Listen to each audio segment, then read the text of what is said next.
Lads and Lassies of Other Days, Stories of Colony and Nation by Lillian L. Price. Copyright 1905, Silver, Burdett and Company. This collection includes 11 stories that take place in early America in the eras leading up to, during, and after the Revolutionary War. There are many full-page and partial-page illustrations. The artists are not directly cited, however, a few of the illustrations are initialed. A 4-page glossary is provided at the back of the book. Many of the words are not used today, and it's interesting that the author chose to include such language in her text.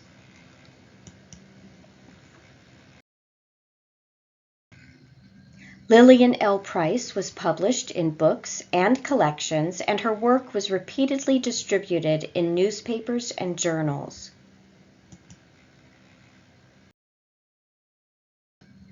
Some of Ms. Price's stories were presented with illustrations or given entire pages of a periodical.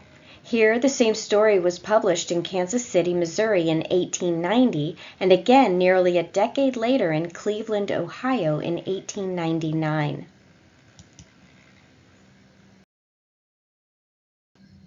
Many times, Ms. Price's stories and collections were called out alongside other children's book authors as recommended reading for juveniles.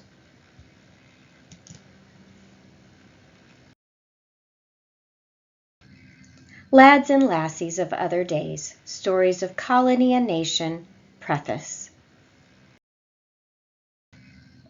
The child is awakened through the pages of history to a love of literature, or from the pages of literature he is led into the living interest of history. The earliest teaching of history is best begun through biography and the hero tale.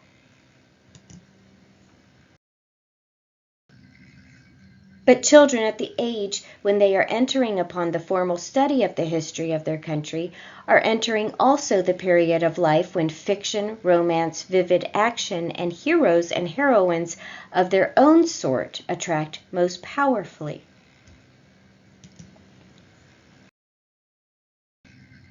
The historical novel will not suffice. Its scope is too remote, its style too mature.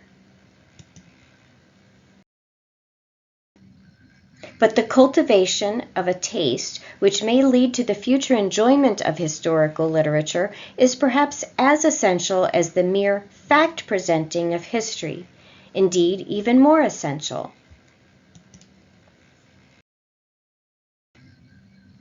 Out of the fabric of great historical events or of well-known historical stages in the growth of our country, these little stories have been woven. They cover a period extending from the contentment of the colonies under the maternal care of England to their independence and consciousness of a separate national life. 5 of the stories appeared first in the pages of the children's magazine, St. Nicholas.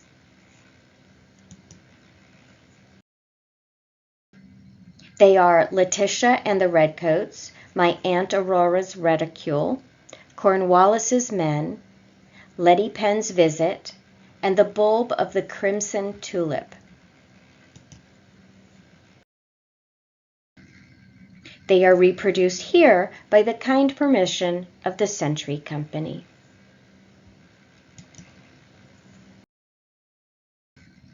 In the hope that the stories may deepen the love of country in American boys and girls, the book is sent forth to the American schoolroom.